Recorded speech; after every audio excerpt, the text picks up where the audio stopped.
제목을 플랫폼 경제, 노동의 미래와 대응. 요즘 플랫폼 경제, 플랫폼 노동 안 들어보신 분은 없으리라 생각하는데요. 과연 어떤 내용인지, 그 다음에 가장 중요한 것은 이런 플랫폼 경제가 앞으로 여기 노동자들뿐만 아니라 우리 전체 이 세대뿐만 아니라 뭐 미래 세대까지 어떻게 영향을 미칠 것이고 또 어떻게 대응하는 것이 이 소위 말하는 새로운 기술들에 의한 이런 플랫폼 경제 체제를 우리가 효율적으로 대응하고 때로는 또 활용하고 그 다음에 변화에 뒤처지지 않고 앞장서서 우리가 예전에 지금도 진행되고 있지만 신자유주의라는 건 다 아시잖아요. 신자유주의가 70, 80년대 한참 유행을 막 하기 시작할 때 노동계는 물론이고 아주 뒷북쳤거든요. 그러니까 지금도 끌려가고 있단 말이죠. 그래서 이런 그 플랫폼 경제, 사실은 이게 4차 산업혁명에서 이라는 단어에서 시작을 하는 건데요. 그 중에 아주 작은 부분 중에 하나죠. 근데 영향력은 뭐 요즘 말하는 AI, 빅데이터 이런 것보다 훨씬 더 영향력이 크다. 우리 생각 중에. 그런 부분에서 저도 많이 주목을 하고 지금 책도 쓰고 이런 중입니다. 그래서 그럼 제가 과연 뭘 공부하길래 저 사람이 나와서 플랫폼 경제를 얘기하는가? 본인 소개를 좀, 일단 강사 소개를 좀 하면은 저는 93년이죠. 그러니까 시립화 되기 이제 바로 그 전전해에 와가지고 마지막 좀 하다가 그 다음에 뭐 이런저런 학내 민주화 투쟁도 많이 하고 뭐 이러다가 이제 좀 안정화가 되고 직선제가 되고 저는 여기 노동과학연구소를 2000년도에 만들어서 이쪽 연구와 공부를 또 현장 활동을 중심으로 그래서 뭐 길에서 보내는 시간, 학교 강의실에서 보내는 시간이 거의 비슷하다고 그럽니다. 주변에서. 그래서 뭐 지방노동위원회, 지금 환경위원회, 그 다음에 노동단체인 그 건강한 노동세상이라고 한 20년 됐습니다. 그러니까 작업자들의 산업재해 문제, 노동재해 문제, 그 다음에 여러 가지 노동의 불이익에 대한 부분들을 상담하고 그 다음에 또 같이 싸워주기도 하고 교육도 시키고 하는 이런 그 자생적 단체가 있습니다. 연 한 200명 되는데요. 20년째 지금 아슬아슬하게 지금 유지해 오고 있습니다. 자, 제 전공을 말씀을 드리면은 노동공학이라는데 여러분 인간공학이라는 단어는 많이 못 들어보셨을 건데 혹시 인체공학이라는 단어를 많이 들어보셨죠? TV 보면은 뭐 인체공학적으로서 이렇게 한다. 그게 결국은 사람을 중심으로 물건을 잘 만들었다는 거거든요. 이제 그 인체공학이라는 얘기는 아주 작은 한 분야고 정확하게 학문적 용어로 얘기하면 인간공학이라는 게 정확한 표현입니다. 그래서 이제 인간공학의 흐름이 크게 두 가지예요. 자, 여기 지금 휴대폰이 있죠. 휴대폰 쓰시다가 여러 가지 불편한 점들도 있고 편리한 점들도 있겠죠. 뭐 요즘 뭐 포켓 콜이라 그러나요? 보조면에 넣고 있으면 지가 알아서 그냥 전화 걸고 그렇죠? 본인은 전화 걸 일이 없는데 그런 것부터 요즘 뭐 접었다가 구글했다가 그렇죠? 여러 걸 이 다 나오는데 결국은 그런 제품은 쓰는 사람, 그 사람을 우리가 사용자라고 그러죠. 사용자를 중심으로 그 사람들의 특성, 뭐 정신적인, 육체적인 특성들을 잘 고려해서 만들어야지 소위 말하는 경쟁력 있는 좋은 제품이 된다는 거. 이거는 다 동의하잖아요. 그렇죠? 사용자 중심. 그래서 인간 중심의 설계를 하는 게 인간공학입니다. 근데 제가 의문을 이제 가졌던 것은 대학원 공부를 하면서 제품은 그렇게 쓰는 사람 중심으로 만들면서 정작 제품을 만드는 사람, 생산 현장 공장에서 그 사람들은 왜 하는 일을 그 사람들 작업자 중심으로 일을 설계를 안 할까? 우리가 과로라든지 그렇죠? 이런 것들이 1년에 우리가 제가 뭐 질문 드리기는 시간이 좀 짧고 그래서 1년에 한 10만 명 정도가 생산 현장에서 다칩니다. 매년. 근데 저희는 그게 한 10분의 1로 축소되어 있다고 보거든요. 100만 명 이상이 된다. 다친 사람은. 은폐가 가능하고 공상 처리가, 변호사님이 아마 잘 아실 건데 공상 처리가 가능하거든요. 근데 사망을 한 사람은 숨길 수가 없잖아요. 그렇죠? 1년에 한 2,400명 정도가 일하다가 사망합니다. 자동차 사고로 사망한 사람이 3,000명이 결코 많거든요. 그러니까 우리 일터가 자동차 다니는 길바닥보다도 위험하다는 거죠. 비율로 따지면은 3대 사망 비율이 더 높아요. 그래서 제품은 사람 중심으로 만드는데 왜 이런 사람 중심으로 안 만드냐. 그게 이제 제가 가졌던 고민이고, 그래서 노동자 중심의 작업 환경, 작업 도구, 일의 설계, 생산 시스템, 경제 시스템 이런 쪽으로 보다가 이제 노동과학이라는 분야를 제가 이렇게 거의 뭐 국내에서 처음 하다시피 이렇게 만들고 있습니다. 그래서 한 20년 전에 노동과학 연구소를 만들었고, 이런 활동들을 쭉 하고 있다 보니까 자연히 뭐 노동 쪽하고는 직접적인 관련이 있다 보니까 평생 그렇게 하고 있습니다. 자, 제 소개 간단하게 설명드리고요. 그러면은 왜 4차 산업혁명과 노동의 미래, 여러 가지가 있겠지만 일단은 좁혀서 보면 중요한가. 노동자는 이런 시대적 변화, 특히 경제체제의 변화에 수혜자일 수도 있고 동시에 또 피해자가 될 수 있는 잠재적, 실제로 우리가 많이 보고 있고 가장 직접적인 이해 당사자들입니다. 근데 모든 정책에서 이해 당사자들이 배제가 되어 있고 빠져 있고 고려가 안 됩니다. 그렇죠? 그 다음에 이러한 플랫폼이든 4차 산업혁명이라고 부르던 우리 다음 세대, 지금 뭐 중고등학교 대학생들까지도 이 친구들이 겪게 될 새로운 미래 세상인데 거기에 대한 교육이, 저도 학교에 있습니다만 너무 부족한 거예요. 저희 과에서도 야, 4차 산업혁명 이거 안 하면 큰일 나, 이렇게만, 우리 교수가 10명인데 9명이 다 그냥 AI, 빅데이터 이것만 가르칩니다. 저 혼자 야 그거 잘못되면 이렇게 큰일 나, 이제 9대1로 싸운다 제가 얘기 많이 하는데요. 그래서 이런 내용들이 중요하다. 그래서 한번 제가 한번 질문 드려볼게요. 다음 총재님 좀 계시고 한데 4차 산업혁명이라는 단어를 딱 들고 제일 먼저 뭐가 떠오르세요? 환경. 환경? 네. 어떤 환경? 조금 더 구체적으로. 쉽게 생각하면 굴뚝 없는 그런 산업에서 산업을 먼저 우선적인 차지. 좀 긍정적인 부분을 얘기하시는데, 네. 어쨌든 뭐 오염이 되어지고 이런 부분들, 그런 부분들이 있죠. 그 다음에 총재님은 그냥 간편하게 딱 떠오르는 첫 번째 단어를 뭐 정보, IT 뭐 이런 IT. 그 다음에 옆에 계신 교수님 산업에 관련된 그 안전, 창업, 산업 쪽에 예, 안전 쪽에 알겠습니다. 세 분만 제가 묻도록 하죠. 그러니까 보통 우리가 왜 기술, AI, 뭐 빅데이터 이런 얘기 많이 들어보시죠? 그래서 그 다음에 그러면 4차 산업혁명이라는 변화는 과연 오늘 주제가 되는 노동하고 어떤 관계가 있을 것같아요? 긍정적, 부정적, 보완적? 그리고 세 가지를 내놔보면은 보완적이 정답이겠죠. 가장 애매한 회색지대가 항상 대답하기 편하잖아요. 긍정적인, 부정적, 보완적인. 제가 이거 쭉 공부해오면서 본 결과로는 부정적인 부분들이 아직은 더 많은데 보완이 안 되었으니까. 근데 긍정적인 부분들이 훨씬 더 많이 선전되어지고 있습니다. 그러니까 이거 이제 바로 알아야 되는 부분이죠. 그래서 자, 4차 산업혁명이라고 제 책 제목은 기술적 신자유주의입니다. 이 용어를 4차 산업혁명이라고 부르는 건 적절하지 않다는 거예요. 제가 내린 결론은 왜 기술적 신자유주의인가? 신자유주의 내용은 우리가 다 아는 거고, 뭐 노동의 유연화, 금융자본 이런 부분들인데, 이게 신자유주의가 쭉 가다 보니까 얘도 경제 시스템이고 이런 부분들이니까 한계에 달하는 거예요. 그러니까 뭔가를 또 극복을 해야 돼요. 그러다 보니까 우리가 1차, 2차 산업혁명에 대해서 우리 다 동의하고 아시잖아요. 그렇죠? 3차 산업혁명을 굳이 이름을 붙인다면은 정보통신혁명이에요. 그렇죠? 그 정보통신혁명을 지금은 전 세계의 정보들이 요 안에서 다 찾을 수 있잖아요. 이거 얼마나 발전한 겁니까? 그러다 보니까 이거를 어떤 경제 시스템, 생산 시스템에다 적용시키면 안 되겠느냐. 그 중에서도 특히 제조.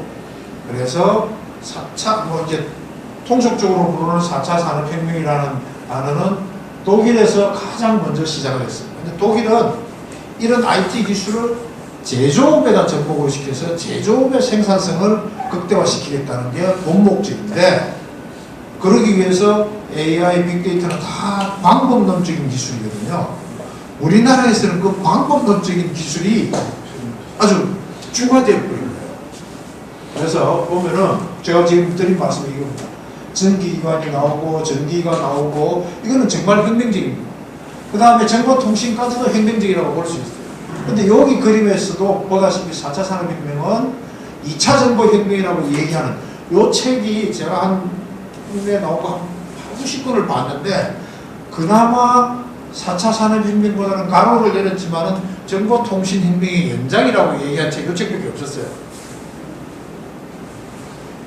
그러니까 이게 컴퓨터가 발달하고 이런 기술들이 발달하면서 더 많은 데이터를 한꺼번에 처리할 수 있죠. 엄청나게 많은 데이터. 그게 빅데이터예요. 그렇죠? AI가 사람처럼 생각을 할 수 없다는 게요. 사람과 뭐 예를 들어서 알파고라고 붙입시다. 사람과 알파고의 근본적인 차이는 알파고는 무기체고 사람은 유기체예요. 자율적으로 계속 발전하는 거니까. 그 차이를 극복한다? 무기체로 그건 불가능하다고. 그렇죠? 그런 개념에서 이제 이걸 갖다가 저는 표현을 그렇게 합니다. 4차 산업혁명이라는 거를 공포 마케팅에 가까워요. 공포 마케팅. 이거 안 하면 뒤처지고 망한다. 그것도 국가가 나서서. 내용은 없어. 보면요. 그래서 제가 기술적 신자유주의라고 부르는 거예요. 그 책, 제일 먼저 경제 시스템에서 어떻게 해야 되냐면은 노사가 공동으로 기업을 운영을 하는 어떤 주체들이었잖아요. 견제도 하고 싸우기도 하지만.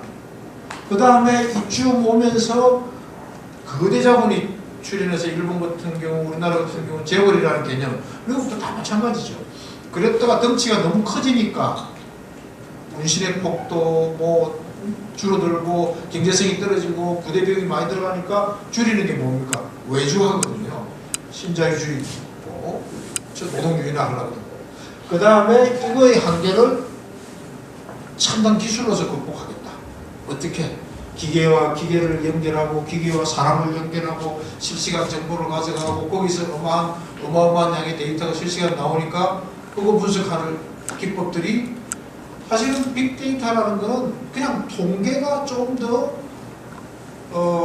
처리할 수 있는 양이 무한대로 늘어났고 그런 거예요. 사실 통계하고 별 차이가 없는 겁니다. 그래서 4차 산업혁명 한번 보겠습니다. 제가 좀 정리를 해본 게요. 컴퓨터 알고리즘, AI, 딥러닝, 빅데이터. 우리 알파고 때문에 AI 다 알았죠? 컴퓨터 아는 사람들은 알파고를 이세돌이 절대 이길 수 없다는 거는 뭐 100이면 100 컴퓨터 전문가들은 다 알파고가 이긴다. 왜냐하면 이세돌은 2, 3만 개 기본만 받고 알파고는 30만 개 이상의 기본을 받아요. 바둑이라는 게 결국 경우의 수와 수싸움이잖아요. 그럼 빠르게 수를 읽고 기획해낼 수 있는 알파고가 이기면 당연한 거죠. 그래서 한 번 이긴 거는 뭐 컴퓨터 버그다. 정말 이세돌의 신의 한 수다. 아직까지 논쟁을 하고 있다는 게 저도 그것까지 잘 모르겠습니다. 그 다음에 뭐 3D 프린팅 이런 얘기 많이 들으시죠? 스마트 팩토리. 그 다음에 제일 핵심적인 게 오늘 얘기하는 플랫폼 경제입니다. 공유 경제도 있고. 그 다음에 기술적으로 들어온 사물 인터넷, 뭐 로봇, 그 다음에 자동차, 자율주행, 전기차, 그렇죠? 이런 여러 가지. 그러니까 이거 전체, 어떤 사람은 이거 하나하나를 4차 산업혁명이라고 주장하는 사람도 있고, 스마트 팩토리가 4차 산업혁명이라고 얘기하는 사람도 있고. 그래서 이거 전체는 결국은 이게 우리가 없었던 게 아니고 있었던 거를 좀 더 강화시키는 그런 개념이라고 보시면 됩니다. 그러면 한국이 그렇게 공포 마케팅을 하는데 4차 산업혁명이 어느 정도 좀 수준에 와 있나 한번 살펴보니까 한국이 28입니다. OECD 중에서 제일 끝이에요. 그렇게 떠들어대는데 결국은 뭐냐면은 제조업 분야에는 4차 산업혁명이 제대로 ICT 기술이 제대로 적용된 사례가 거의 없어요. 말만 떠드는 거지. 제 연방에 있는 교수들이 다 그거 하거든요. 성과 내는 걸 좀.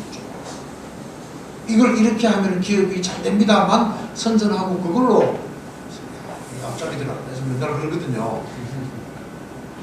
그러니까 머리와 손발 이게 사실은 소프트웨어고 아주 첨단 IoT 기술들이거든요. 그건 없이 그냥 몸통 초고속 5G, 6G 이거 한국만 지금 저렇게 깔아놓고 있어요.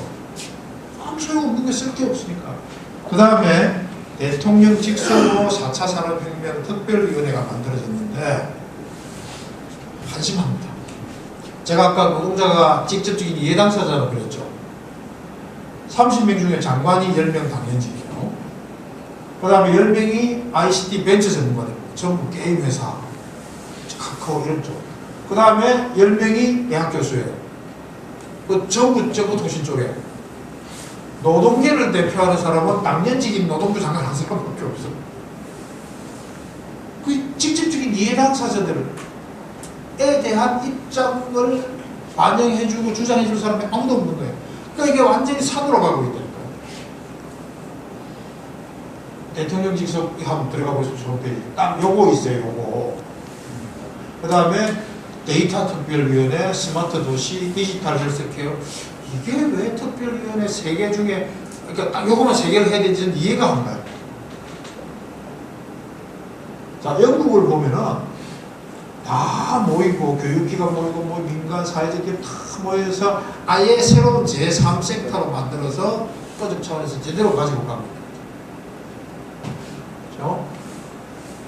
그래서 요 이제 4차 산업혁명을 제가 꺼낸 이유는 바로 플랫폼 경제의 뿌리라고 볼 수 있기 때문에 그래서 이런 기술들을 쭉 보면은 몇 가지 조금 요즘 이거 들어보셨어요? AI, IoT 이거 뭐 사물인데 빅데이터는 아시고 머신러닝까지는 들어보셨죠? 딥페이크는 요즘 뭐 대선 후보가 버스 타고 다닌다는 메타버스 그거는 매일 타는 버스라고 해서 메타버스고 이거는 유니버스 개념에 그렇죠? 실제 가상현실이 가장 첨단으로 발달한 과정들인데요. 이거 한번 보면은 그러니까 이런 걸 통해서 정보가 어마어마하게 늘어납니다. 그렇죠? 그래서 그냥 정보, 흩어진 숫자적인 정보는 그냥 데이터예요. 그게 어느 정도 정리가 되어지고 좀 모아지면 우리가 정보라고 그러죠. 이게 자꾸 혼돈하는데 데이터하고 정보하고 우리 인터넷에 있는 거는 정보라고 사실 부르기에 잘못되어진 거, 왜곡되어진 거 이런 것들이 너무 많아요. 그냥 데이터지. 그 데이터를 잘못 가공하고 저거 맘대로 가공하는 게 요즘 문제가 되는 포털이잖아요. 저거 맘대로 올리는 기사를 중요한 거 다 빼버리고 그 다음에 이 정보가 가공이 되어서 연결이 되어서 하나의 체계적인 지식이 되고 그 다음에 지혜가 되어야 됩니다. 우리가 필요한 건 지혜란 말이에요. 근데 이거에서 헤매고 있는 게 사람들이에요. 그렇죠? 자, 그래서 어떻게 됩니까? 전부 이거 들고 앉아있죠? 이 친구들이 모였어. 이 초등학교 학생들이 이러고 있대. 식당 가면 가족들이 어머니 아버지 똑같아요. 저도 손자가 지금 이제 아직 돌이 채 안 됐는데 아예 TV도 보고 꼼짝도 못하게 하거든요. 보지도 못하게 하고 여기 빠져들면은 어릴 때부터 이 세상이 진짜인 줄 알고 자 큰일입니다. 그 다음에요 이거는 정신적인 거고 사회학적인 거고 제가 제공하는 직업병 쪽으로 보면은 요즘 정형외과에 이 엄지손가락 쪽에 늑개병 신드롬이라고 합니다. 인대가 다친 환자가 그렇게 많답니다. 10대, 20대. 그 다음에요 이렇게 숙이면 목이 이렇게 빠지죠. 정상적인 위치에 있을 때는 머리 무게 한 5kg만 목 경추 디스크가 딱 받으면 되는데 5cm 앞으로 나오면은 5kg에 15kg 3배의 무게를 목이 받아요. 8cm 쭉 빼면은 자라목 쪽으로 20kg 가까이 돼요.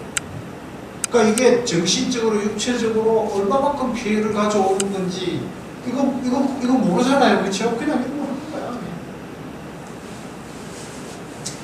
자, 그 다음에요. 이게 이제 구글, 아마존도 좋고 중앙에 뭐 카카오도 좋고 얘가 우리가 접속하죠. 그 다음에 또 뭐 있냐면 사실 여기서는 빠져서 저걸 생산을 다 못했는데 이 컴퓨터, 유저, 뭐 PC도 좋고 스마트폰 이렇게 다 연결이 돼요. 그럼 얘는 딱 앉아서 싹 다 빨아들입니다. 그래서 이제 그런 게 있고, 그 다음에 딥페이크란 거는 얼마든지 가짜 사람을 만들 수 있는 거예요. 딥러닝처럼. 이 사람 누구 같아요? 이거 딥페이크로 만든 오바마예요. 그래가지고 트럼프를 진짜 쌍욕을 합니다. 무슨 XXX. 깜짝 놀래요. 이 사람 누구죠? 톰 크루즈. 이것도 가짜예요. 딥페이크예요. 응? 이게 진짜고 이게 가짜인데 가짜가 더 진짜같이 생겼죠. 힐러리는. 이게 뭐냐면은 자 지금 대선 기간인데 이상한 애들이 하나 나와가지고 뭐 요즘 대장동이니 뭐 별건 수사니 뭐 이렇게 막 하고 있는데 사실은 내가 그 후보하고 이렇게 비밀리에 나누었던 대화를 빼도 박도 못하는 대화를 녹음했던 게 있다 영상으로. 그래서 이거 다 만들어가지고 뜯으면 내가 고백합니다. 사실은 당신만 알고 한 3, 4일 전에 그거 틀어버리면 어떻게 되겠어요? 회복되겠어요? 실제로 이 기술이 가능하다니까요. 대책하고 있는지 모르겠어요. 어? 그래서 여기 호모 익스펙토리라는 단어가 있는데요. 이거는 이렇게 모든 정보를 다 가지니까 호모, 사람이죠. 익스펙토로 예측 가능한. 그러니까 중앙에 컴퓨터 하나가 모든 정보를 다 가지면서 정보를 다 가지고 여러분 그 인터넷 들어가서 뭐 내가 검색을 조금 몇 개 뭐 했다. 그러면은 그 다음날 중에 나의 의지와는 상관없이 이상한 내가 봤던 연관되어진 혹할 수 있는 정보들이 막 상품들이 뜨잖아요. 그리고 상품 좀 X자 해서 끌라 그러면 얘가 막 도망가요. 그죠? 사람 환장하게 한다니까. 그러다 보니까 다 그게 바로 이게 노출되는 거예요.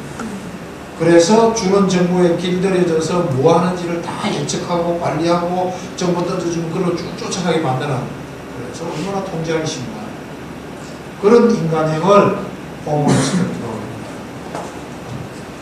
자, 그럼 이제 4차 산업 중에서 디지털 이코노미와 플랫폼 이코노미 이런 이제 얘기를 하는데, 뭐 디지털 이코노미라는 것은 어쨌든 이런 정보통신을 이용해서 경제 체제가 이루어지는 큰 틀이라고 본다면, 플랫폼은 좀 더 플랫폼이라는 알고리즘을 중심으로 해서 경제 활동이 이루어진다. 이 차이로 보시면 되겠고요. 그래서 그런 것을 기반으로 이루어지는 경제 활동을 디지털이라고 본다면은 이게 무서운 게 세계적 네트워크를 실시간으로 다 통제가 가능하다. 그렇죠? 이거 좀 지나가고요. 그 다음에 우리 공유경제 얘기 많이 들었죠? 공유경제는 공유가 없다. 누가 다 가져갑니까? 결국은 그 플랫폼을 가지고 있는 사람이 다 가져갑니다. 제가 아까 오다가 뉴스를 들었는데요. 방송에서 자동차 시장, 그냥 우리 일반 타고 다니는 자동차 시장이 전 세계적으로 2,500조의 규모랍니다. 2,500조 원. 근데 자동차를 이용을 해서 상업적으로 돈을 버는 시장, 예를 들어서 우버라든지 뭐 이런 그 있죠. 자동차를 이용한 그 시장이 5,000조예요. 2배가 넘는 겁니다. 그러니까 이제 자동차 회사가 돈 버는 게 아니에요. 누가 돈 벌어요? 애플이 돈 벌고 구글이 돈 벌고. 그러니까 애플이 뭐라 그러면 현대차 보고 야 너 우리하고 미래차 만들래? 그 애플은 자동차 공장을 하나 만드는데 그 수십 년의 노력이 들어가는 거 아닙니까? 투자가. 그걸 그냥 쟤들이 가지고 있는 마음으로 쏙 집어 먹어버리려고 그러는 게 그렇죠? 뭐 우리 에어비앤비 우버 같지만 그렇죠? 이거 그냥 쏙 뽑아가는 거 아닙니까? 우리나라에서는 대리운전 뭐 똑같은 거잖아요, 그렇죠? 그 다음에 이제 플랫폼이라는 건 아시겠지만 열차 타고 내리고 하는 그게 플랫폼이잖아요. 사람들이 왔다 갔다 여기서 정보와 일감이 왔다 갔다 한다. 그래서 플랫폼이다 이렇게 뭐 얘기를 하시면 좋겠고요. 그래서 좀 학문적으로 정의해보면 플랫폼 문제는 알고리즘, 컴퓨터의 어떤 그 프로그램에 정형화되어진 로직에 따라서 가는 그걸 알고리즘이라고 한다면은 그 방식으로 누가 조절합니까? 플랫폼을 가진 기업이. 사실은 기업이라는 게 하기도 그렇죠. 그렇죠? 몇 사람이 그 방식에 의해서 정해진 룰에 의해서 거래를 조율할 수 있는 그 네트워크. 이거는 무한정한 겁니다. 그래서 재화나 서비스가 교환되는 그렇죠? 이거는 이 유럽 파운드라는 데서 이게 이제 단체에서 유럽 단체에서 정의를 해놓은 게 플랫폼은 시장도 아니에요. 물건을 사고 파는 시장도 아니고 또 뭔가를 생산해내는 기업도 아니고 그 자신이 바로 새로운 유형의 경제 제도라고 표현할 정도로 심각한 영향을 미치는 것입니다. 참 배달 주고 청년들의 산재 사망 1위가 배달 노동하다. 라이드 유니언들 그렇죠? 그러니까 안전하게 규칙 지키면서 저도 운전하면서 그 라이더들을 좀 이렇게 왔다 갔다 막 하고 이러면은 짜증나고 가격도 나오고 그러잖아요. 근데 이게 안전하게 지키려고 그러면 100% 배송하지 못할 양을 주니까 자치, 위반 이런 쪽 그렇죠? 그래서 주 52시간 뭐 노동시간이 줄었다고 월급을 40만 원 깎았는데 물량은 40가구가 늘어나고 그래서 퇴사율이 75%, 1년 미만 퇴사자가 96%. 이게 우리 미래 세대들이 겪거든요. 근데 조중동 신문에 보면 뭐랍니까? 열심히만 하면은 연봉이 7천, 8천이 되어서 그건 정말 자기 살 깎아먹는 아주 말 잘 듣는 그런 아주 예외적인 0.001%도 안 되는 몇 사람 가지고 그렇게 인터뷰에서 한단 말이에요. 그래서 이 작년에 나온 책 중에서 배달의 민족은 배달하지 않는다. 착취하는 거죠. 그래서 이게 러다이트 운동 아시죠? 영국 산업시대. 그 러다이트 21세기 러다이트를 하자 뭐 이런 제 얘기들인데 이거는 작은 부작용 정도가 아니라는 거죠. 그냥 우리 삶을 전체 바꿔내는 구속해내는 그런 영화들이라는 것이고요. 실제로 한국고용정보원에서 3년 전에 조사했더니 전체 고용인구의 2% 50만 명 정도였는데 작년에 180명, 올해는 벌써 200만 명이 훨씬 넘고요. 얼마나 어마어마합니까? 그리고 이런 선전들이 매일 나오고 있어요. 그래서 뭐 웹 기반이나 지역 기반이나 이런 뭐 아주 그 세세한 얘기까지는 안 하더라도 이걸 보죠. 자유계약, 시장, 숙박, 이동, 배달, 가사, 돌봄, 이상송 다양한 이 보니까 야 플랫폼 노동 종류가 저렇게 많어? 그죠? 우리 생활 속에 지금 다 들어와 있는 겁니다. 우리가 피부로 못 느끼고 내가 그걸 직접적으로 이용하지 않을 우리 그냥 밥 시켜 먹고 음식 시켜 먹는 정도? 그 다음에 뭐 이런 거 있죠. 전화하면은 아침에 일찍 들어오고 이런 거예요. 봤더니 대리운전이 남성이 제일 높고요. 화물운송 이런 쪽이 높고 여성들은 또 음식 보조 이게 이제 성별로 차이가 좀 나는 거예요.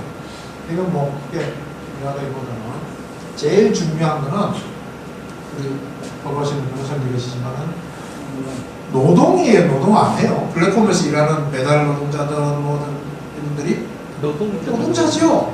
근데 2018년도에 대부분이 노동자가 아니라 그랬잖아요. 자영업자라 그랬죠. 거의. 그 이유가 뭡니까? 근데도 이게 법적으로 제가 한번 여쭤볼게요. 특수고용 노동자 변호사님. 특수고용 노동자는 노동자예요. 어디가 방점이 찍혀있는 게 노동자라는 게 주어고 특수고용은 형용적인 표현이죠. 얼마나 형용 모순적입니까? 노동자인데 주어가 앞에 이상한 특수고용을 붙여가지고 노동자 아니라고 치고 그래요. 모순이잖아요. 형용 모순이죠. 그래서 노동자임을 부정하는 데서 이게 출발됩니다. 올 초에 발의됐는데요. 발의만 됐어요. 우버 영국에서는 올 초에 노동자로 인정이 되었습니다. 보도에서. 그 다음에 플랫폼 노동의 양면은 이론상으로는 다 윈윈이라 그랬는데 실제로는 플랫폼 노동의 양쪽 눈치를 다 봐요. 누구? 옛날 노사관계에서는 뭐합니까? 회사 눈치고 싸우면 되는 거잖아요. 여기는 회사가 있어. 플랫폼을 쥐고 있는. 그 다음에 그 서비스를 갖다 주는 누가 있나? 소비자가 있죠. 소비자의 또 뭐 각질 클레임, 그렇죠. 양쪽 눈치를 봐봐야 되는 그 사이에서 노동자들은 같은 일을 하는 같은 회사 범주 내에서는 연대도 할 수 있잖아. 여기는 일감을 좋고 가까운 데서 일감을 해야 되니까 서로가 연대의 개성이 아니라 경쟁의 개성이 됩니다. 그 얼마나 삶을 피폐하게 만들어버리는 거예요. 이거 제가 찰리 채플린의 모던 타임스인데요. 제 책의 표지로 제가 딱 찍어놨습니다. 근데 이게 블랙폰 노동이 나오면서 예전에는 공장에서 이렇게 돌아갔거든요. 째깍째깍. 컨베이어 벨트가 갖다 주면 자동차 조립해야 되고, 그렇죠? 그래서 제가 이 그림을 만드는데 한 1년 머리를 짰습니다. 옛날에는 기업 중심의 산업사회에서 큰 규모의 노사가 이 굵은 회사라는 테두리 안에서 같이 있으면서 견제도 하고 보완도 하고 이렇게 경제활동이 이루어져 왔어요. 그러다가 신자유주의 오면서 경영 합리화, 아웃소싱, 하도급 이렇게 가죠. 줄어들었죠. 본사는 부담을, 리스크를 자꾸 분산시키고 여기서 또 나가잖아요. 그 다음에 임금, 뭐 단가 다 착취하죠. 오늘 뭐 초가요? 광주에서 5층 건물이 무너져서 버스에 깔려서 사망한 9명인가 사망한 사고가 있었죠. 그거 딱 요거예요. 처음에 현대산업개발이 재개발 지역의 조합으로부터 평당 28만 원에 철거하도록 받았어. 원청이. 그래서 바로 한 소리인가 몇 소리인가 하는 회사에다가 하청을 주는데 10만 원에 준 거예요. 지는 앉아가지고 28만 원 벌은 거예요. 그 다음에 걔가 불법이죠. 제하도 그거. 그래서 저기서 3차에다가 주면서 4만 원에 준 거예요. 그 28만 원짜리를 7분의 1이니까 공사 단가가 안 나오잖아요. 5층인데. 그러려면 큰 크레인을 갖고 와서 무너뜨리고 해야 되거든요. 그래서 공유지책을 낸 게 이 뒤쪽 벽에다가 토사를 쌓는 거예요. 한 3, 4층 높이까지. 그래서 1층짜리 작은 싼 크레인을 가지고 올라가서 허물으려고 하다가 토사 붕괴와 장비 붕괴로 해서 건물이 그냥 넘어가고. 그 궁극적인 건 뭐예요? 이 구조거든요. 근데 이것도 모자라요. 이제 이것도 노사가 있고 노사가 있잖아요. 바운더리가 있고 확실하게. 경계가 제가 점을 찍고. 어떻게 변화가 점선으로 하면서 이거보다 훨씬 더 커졌죠. 더 커질 수도 있어요. 전 세계적으로. 그 다음에 사만 있어. 노는 어디 갔느냐? 전밖에 개인입니다. 그냥 한 사람이에요. 일거리 주면은 받아서 주고. 그 다음에 여기서는 뭐 노사관계가 성립이 안 되는 거예요. 그렇게 법이 만들어놔서 갖고입니다. 그래서 노동은 있는데 노동자는 없고, 노동자는 있는데 사용자는 없어. 이게 얼마나 기업 입장에서, 사업주 입장에서 보면 가지고 놀고, 얼마나 법 신경 쓸 필요 없죠. 그렇죠? 그리고 말 안 듣는 애들, 이거 뭐 일감 좀 먼데 줬다가, 그것도 안 되면 뺏어버렸다가, 얼마든지 자유롭게 가능하잖아요. 기업에서 놓고 보면. 이거 안 할 기업이 어디 있겠어요? 그게 플랫폼. 실제로 노동자 있을 수가 없죠. 96% 자체적으로 만들지도 못해요. 그렇죠?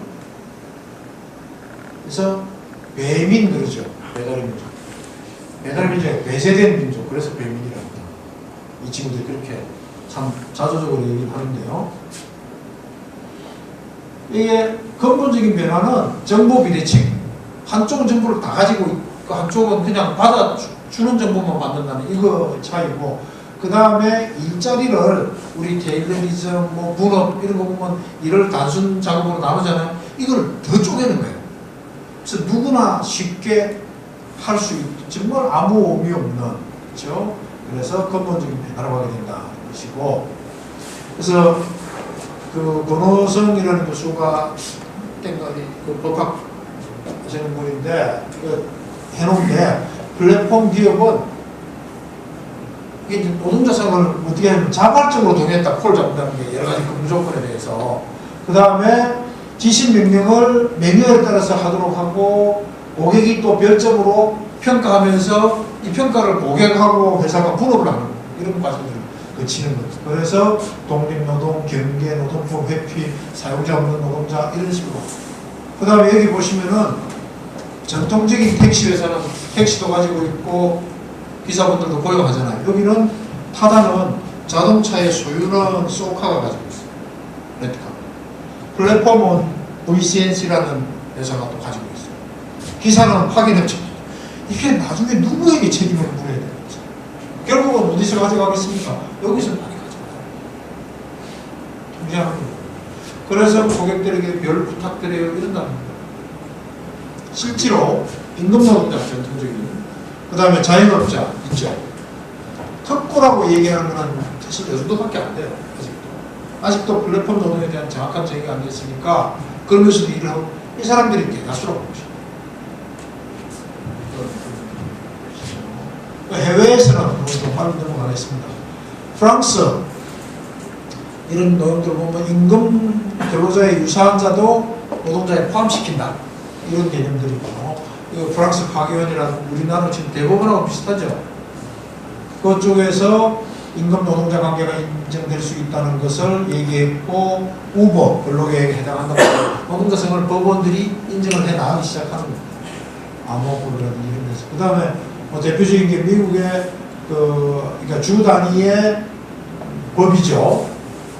주 단위 그 법에서 보면은 다음 세 가지 통제와 지시를 받지 않는다. 이런 노동자성이 아닌 것을 사업주가 증명을 해내지 못하면은 A, B, C 조건을 그냥 노동자를 인정받아야 되는 거죠. 입증 책임이 사용자에게 있는 거예요. 그래서 우리는 어떻게 했습니까? 아니라고 판결했고 이게 지금 그냥 금과공조처럼 우리나라에서 온다는 거예요. 이게 AB5 법을 적용시켰다면 우리나라의 많은 직업들도 근로자로 인정될 수 있는 가능성이 높다고 지금 얘기를 하거든요. 독일, 영국 마찬가지입니다. 준 근로자까지도 인정을 하는. 그래서 요거는 좀 지나가도록 하고요. 그러면 대응을 어떻게 하느냐? 제가 참고를 제일 많이 하는 자료가 유럽 통합연합노조가 있습니다. ETUI라고. 그게 참 부러운 게 노동과학연구소가 있는데 저도 노동과학연구소 학교에서 지원 하나도 아니죠. 제가 이제 연구과제나 강의 나가면 그돈 받아가지고 뭐 이것저것 좀 하고 하는데 여기 노동과학연구소가 있거든요. EU 카운슬이죠. 그러니까 우리는 지금 EU 국회가 되나요? 국회에서 예산을 다 지원하고 박사급 연구원들이 제가 몇 년 전에 갔을 때만 해도 한 5, 60명 정도. 그거 뽑는 거는 노동자가 알아서 다 뽑습니다. 분야도 자기들이 만들고. 그래서 노동자 관점에서 미래의 변화. 이 사람들이 벌써 5년 전에 유럽에서 새로운 세계에 대해서 어떻게 우리가 대응할 것인가. 바로 디지털 경제, 4차 산업혁명에 대한 얘기들을 이렇게 이 책 제가 읽고 저도 여기 갔었거든요. 4월 동안 했는데 이런 내용들을 직접적으로 하고 있어요. 어떻게 어떤 변화가 오는지. 우리는 이런 거 보면 참 안타까워요. 유일한 데가 금속노조의 노동연구원이 조금 저하고 이제 몇 번 했던 그런 정도고 디지털 노동조합을 어떻게 만들고 고용을 어떻게 하고 그렇죠? 이런 내용들 법을 어떻게 개정하고 이거를 노동조합 당사자들이 만들어서 요구하고 관철시켜 나가고 있다. 그래서 요 같은 이제 그 도마선 교수가 얘기한 게 입증 책임이 있잖아. 우리 산업재해에서도 사실은 산업재해를 당하면 원래 법칙은 뭡니까? 산재보험법에서 사업주가 내가 만든 제공한 작업 환경이 잘못되지 않았다는 것을 객관적으로 입증하지 못하면 무과실 입증 책임이잖아요. 똑같은 겁니다. 제조물 책임법도 무과실 입증 책임이잖아요. 제조한 사람이 내 잘못을 아니라는 것을 입증하지 못하는 한 일어난 사고에 대해서 책임을 가지고 똑같은 거예요. 그렇게 가잖아요. 당사자에게 반증의 입증 책임을 부여한다. 그래서 당사자한테 회사가 되겠죠. 그 다음에 우리가 제안하는 거는 단기적으로 일단 4대 보험이 노동자 안 되니까 가입을 못 하잖아요. 사고 나도 본인이 알아서 해야 되고 그리고 해고가 되어도 실직을 해도 실업수당을 못 받잖아요. 그럼 뭐 가입을 못 하니까. 오늘 제가 뉴스 보니까 50만 명 정도가 보험 보험에 이번 정부 들어서 법을 좀 개정을 해서 가입을 했다 그러더라고요. 정확한 내용은 확인해봐야 되겠지만 어쨌든 조금은 하고 있다는 것입니다. 그 다음에 노동조합 대응의 형태가 꼭 노동조합이 아니더라도 노조와 제휴한 동업조합, 이건 이제 주로 유럽 쪽입니다. 플랫폼 협동조합, 플랫폼에 대항하기 위한. 그 다음에 공제회, 뭐 우리가 여러 가지 협회, 이런 개념들로 동아리, 느슨하게 해서 모여서 내용을 얘기하고 하다가 보면은 힘을 가지게 되는 거죠. 그게 모여지면 사회적 힘이 되는 거예요. 그렇죠? 그래서 또 성남시 같은 데서는 지자체에서 노동역량을 강화하기 위한 지자체 차원에서의 인력 전담 조직을 갖추고 법률적 지원, 사회적 합의, 플랫폼 노동에서 어떻게 하겠다 이런 것을 갖춰 나가고 있거든요. 궁극적으로는 뭐 이제 법이 기초해서 일반 노조로 가야 되겠죠. 그 다음에 그 사회보험 같은 거에 대해서도 오프라인, 이건 우버의 얘기입니다. 일 안 할 때는 사회보험 적용이 안 돼요. 콜을 받았어. 그래서 이동을 하거나 할 때는 일정 부분 대물보험의 액수는 이걸 조금 낮게 합니다. 사고율이 작으니까. 실제로 운행을 할 중에는 최대치를 가져가는 거죠. 미국 탑죠 좀 이렇게 단계적으로. 그래서 끝나고 나서 돌아오면 어떻게 됩니까? 또 오프라인 돼요. 이렇게라도 하자는 거예요. 운행 중에 안전이나 사고에 대한 걸 보장하자는 거죠. 그래서 프랑스나 오스트리아나 이거는 일반 사회보험, 자연사회보험 쪽에서 다 가입이 되어져서 특히 오스트리아 같은 데서는 거의 100% 이상을 다 커버를 해줍니다. 그렇죠? 그 다음에 실업급여도 마찬가지고요. 실업보험 어떤 정도까지 있냐면은 청년 파타임까지도 받았던 임금의 50%까지는 보장을 해줄 수 있도록 이런 것들이 사회적으로 공론화되고 만들어져 가고 있다는 거죠. 우리 미래세대 얘기하면서 그렇죠?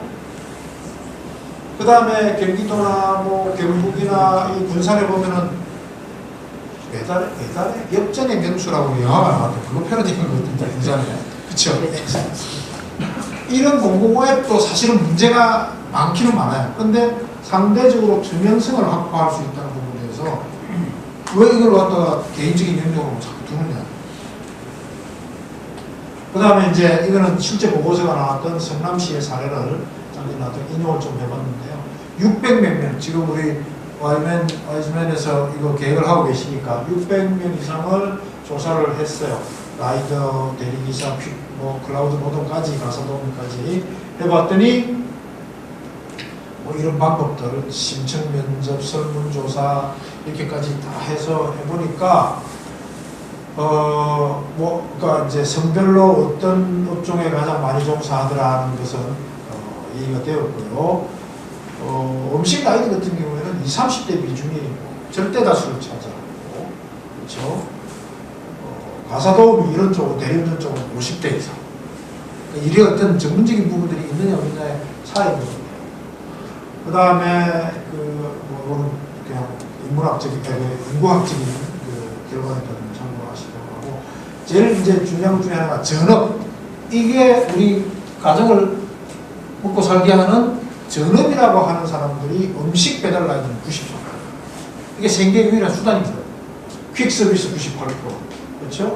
그 다음에 대리운전이나 이런 쪽은 갈수록 줄어들죠. 가사도우미 이런 쪽은 좀 많이 줄어들고요. 그 다음에 이 플랫폼 노동을 통해서 벌어들이는 수입이 전체 가구 수입에 차지하는 비율이 50%를 초과하더라. 특히 퀵 라이더들은 66%다 보니까 이분들이 이 노동 현장, 배달 현장에서 여러 가지 사회적인 뭐 교통의 문제나 다른 사회 구성원들과의 갈등이라든지 이런 것들을 구조적으로 양산해내고 있거든요. 그러니까 이걸 개인에게 우리가 하면 결국은 가본 위에서 웃고 있고 밑에 얼굴끼리 치고 먹고 싸우는 결과인 거예요. 이게 안 되려고 그러면 이 본질에 대해서 미래세대, 우리 시민사회가 다 같이 공유해야 된다. 그런 의미라고 저는 볼 수 있겠고요. 그 그 다음에 이제 부당한 내용들 보면은 감독 지시 뭐 이런 것들. 그 다음에 불이익은 뭐냐면은 급여 수당 삭감도 하지만 좋은 일거리 코를 안 준다는 거예요. 그렇죠? 그 다음에 사대보험 가입이 안 되는 거예요. 오늘 현재 50만 명 정도가 듣고 가입했더라니까 좀 더 확인해봤지만 마지막에 오기 전에 그 뉴스를 봐서 급하게 하나 찍어놓은 거예요. 산재보험 거의 그 개인이 책임져야 되는 거예요. 그 다음에 근로일수나 근로시간 이런 걸로 놓고 보면은 뭐 보통 한 11시간 아주 장시간 52시간은 뭐 말이 안 되는 거죠. 그 다음에 이 사람들 중에 심각한 게 뭐냐면 공짜 노동이 많다. 여러분 그 집배원 재작년에 저희 연구소에서 우정 공부하고 우정사업 공부하고 했는데 한 아침 그러니까 출근해서 실제 배달 나가기 전에 우편물 분류하는 거 갔다 와서 다음 날 것도 분류하는 거 이게 다 공짜 노동이에요. 근무시간에 안 들어갑니다. 그래서 우리가 그 CCTV 달라가지고 못 빼고 주는 거예요. 싸우고 막 그래가지고 해서 그 작년에 KBS나 MBC에서 그 방송 되게 많이 했었거든요. 자 나가서 설명하고 근데 뭐 좀 착하게 결과를 했던 사람들은 우정사업 공부하고 계속 과제하고 있고 이런 사람들 지켜가지고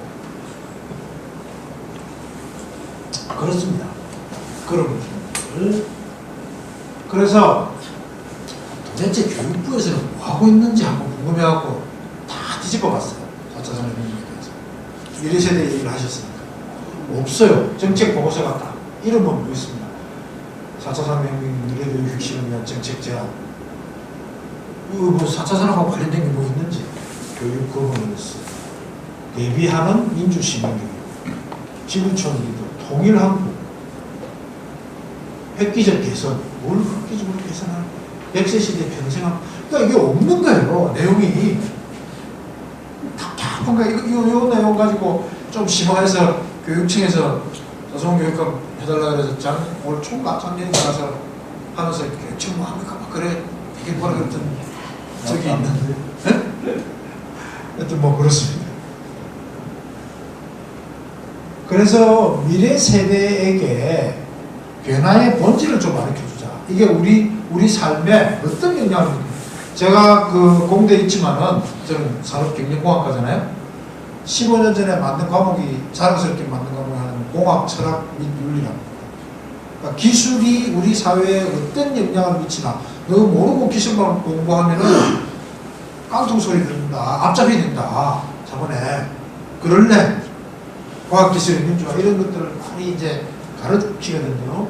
그래서 정보를 제가 아까 얘기했던 포탈 넘쳐나는 데이터에서 정보를 만들고 지식과 지혜를 만들 수 있는 이런 지혜를 골라 가르쳐야 되거든요. 그 다음에 이것들을 혼자 하지 말고 제발 오프라인에서 좀 모이고 지금은 뭐 코로나 상황이긴 하지만은 기술이 아무리 발달해도 얘는 뭡니까? 도구거든요. 도구 이상도 이하도 아닌데 도구에 지배당하잖아요. 이거 요즘 저었다 폈다 하는 거 한 냉장고 값 정도쯤 하죠. 150, 200. 그러면은 얘 보통 2년에 2, 3년 길어야겠죠. 저절로 알아서 고장 나주잖아요. 응?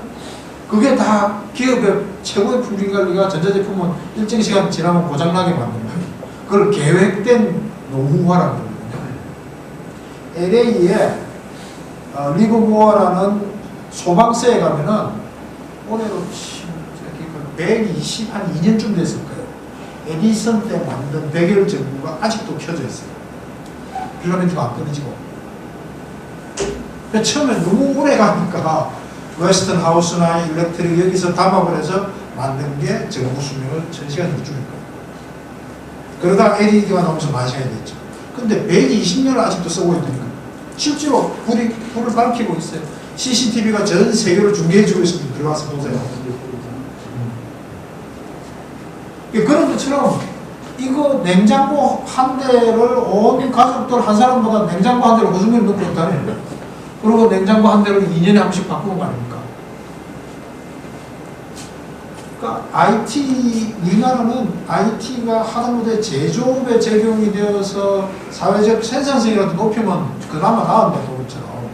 우리는 뭐, IT 기업만 배불리는. 그 다음에 4차 산업이 기술적 신자유주의가 이게 아니면 큰일 난다고 선전하고 다니는 AI, 빅데이터 전문가들만 배불리는. 그러니까 플랫폼 노동하는 우리 미래 세대 골면 들어가는 거죠.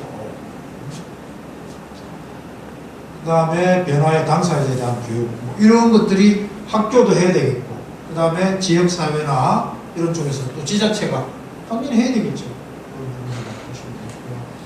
그래서 이 대중의 영어 같은 게 중요하고, 특히 노동신장, 아까 저 유럽 노조하고 같이 사례를 설명드렸는데, 우리 너무 답답해.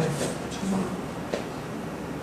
제가 처음 한 게 한 4년 전에 울산에 현대차하고 울산 인천본부랑 몇 군데 해가지고 보고서를 하나 만들었어요. 그걸 만든 이유가 노조에서 교수님 전기차가 나오면은 부품이 3만 개에서 1만 개로 줄잖아요. 우리 고용이 어떻게 될까요? 연구 좀 해주세요.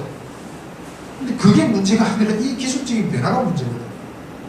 자연도 도태되어져 가고 이런 부분을 놓고 보면 고용은 큰 문제 아니고, 그래서 이제 결론 나온 게 전기차는 흉내만 내고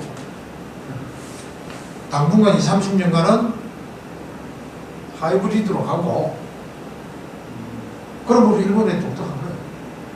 왜 전기차가 힘드냐? 그럼 뭐 충전, 발전, 아까 환경 문제 하셨는데 전기차가 지금 아직도 우리나라가 2%가 채 안 되거든요. 20% 돼버리면 원전을 몇 개를 지어야 되는데 그 전기 감당하려고.